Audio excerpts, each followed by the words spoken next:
How's it going, my fellow Homo sapiens? It's your boy, the legendary Hadou, and this is a Berserker manga chapter review / recap. Berserker manga chapter 350, memory fragments. We're gonna have love, hate, anger, and jealousy. This and more coming at you next.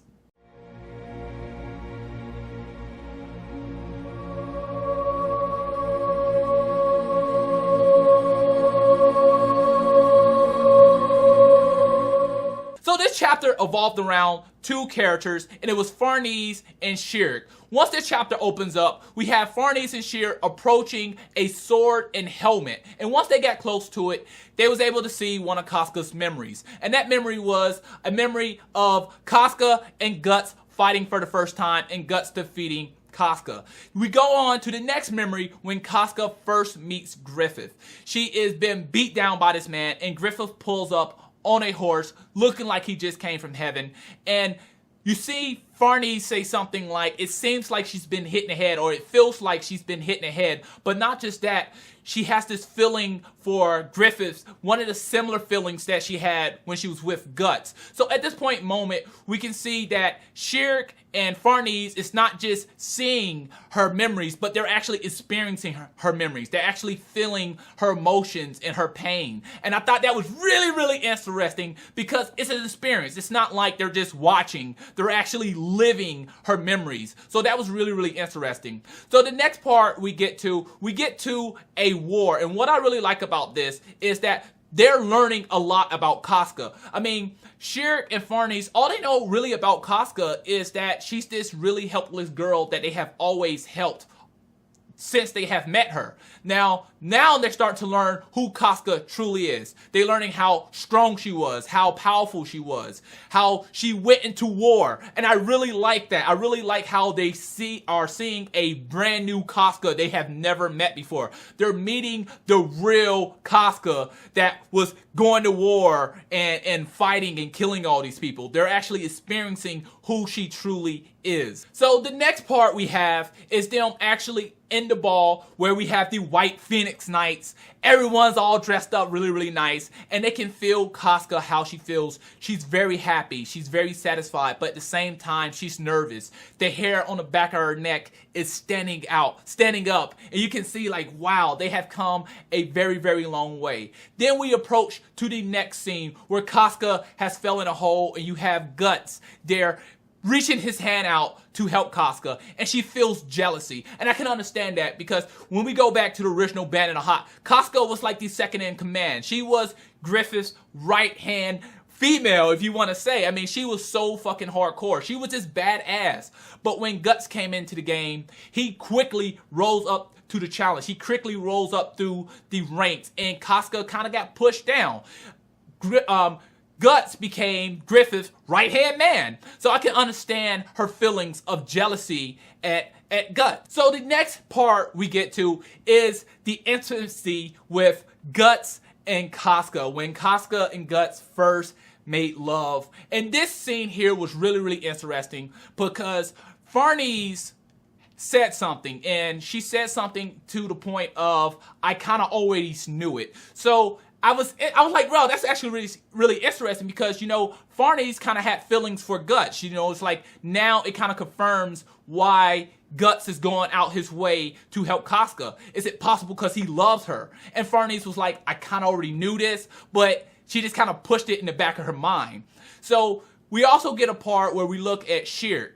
And Shirk's eyes is covered, and what this kind of symbolized to me was that she was jealous, that she felt uncomfortable about this scene because Shirk also had feelings for Guts. I mean, Farnese and Shirk have feelings for Guts. This is something that we already knew. I mean, if we go back to the mermaid art or the well guard art where Guts was on the ship and he was laying down, he was hurt, and you had Shirk standing there and looking over his body, and it seemed like, I think like she touched him or something of that nature. We already knew that she had somewhat of a crush for Guts. And we already knew before that Farnese had a crush for Guts. So this right here kind of confirmed that Guts loved Casca, and he's doing everything in his power to help her. And now they realize that. So you have Shirk with the hat kind of over her eyes to kind of try to hide her emotion. But not just that, we have Casca, they can also feel Casca's emotions at this point moment. And you can see, they say that you can feel her emotions overflowing with this different emotions as Casca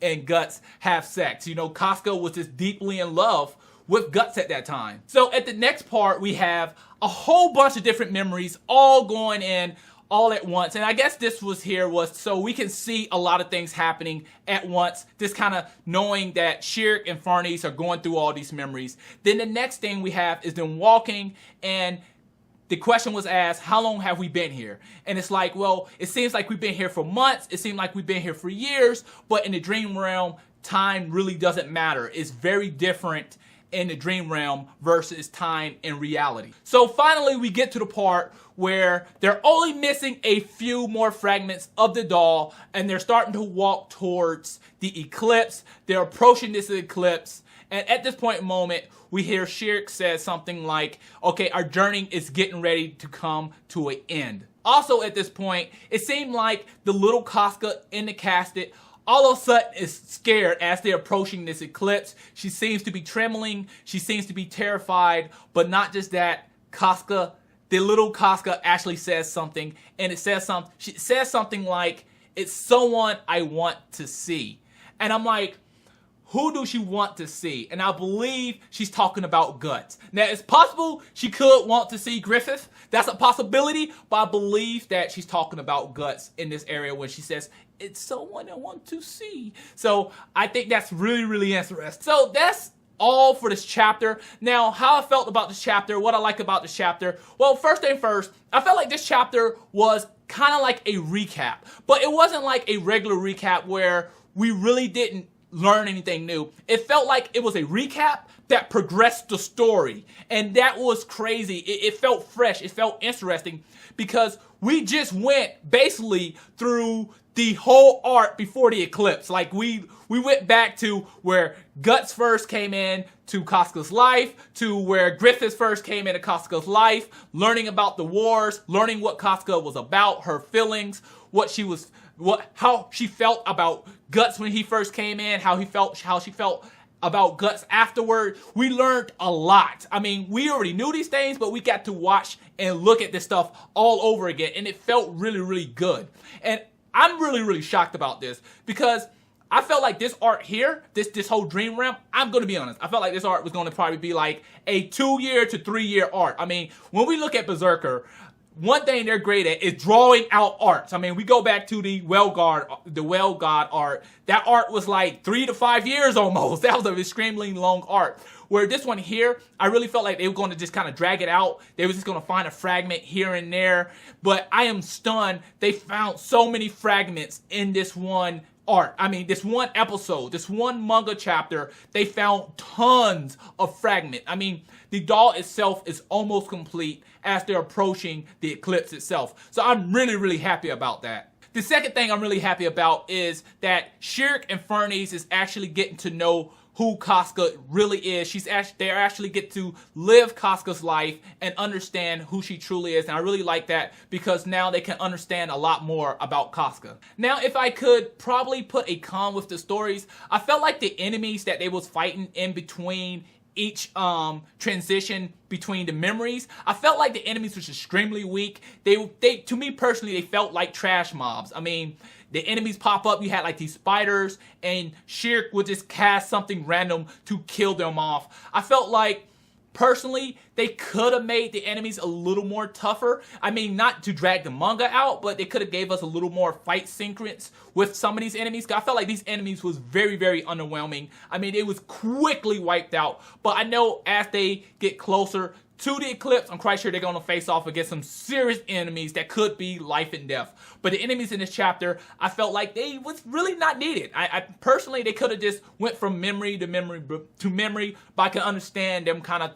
putting the enemies there to kind of put a transition between the memory. Overall, I enjoyed this chapter, even though it was more about flashbacks and seeing Casca's life. I felt like this chapter was really, really good. It progressed the story, and it really, really felt fresh. I can't wait for the next chapter. It's supposed to come out late June, so I'm really looking forward to that. But if I left something out, please let me know in the comment box below. Please rate, subscribe, comment, and share. It really helps the channel. Thanks for watching.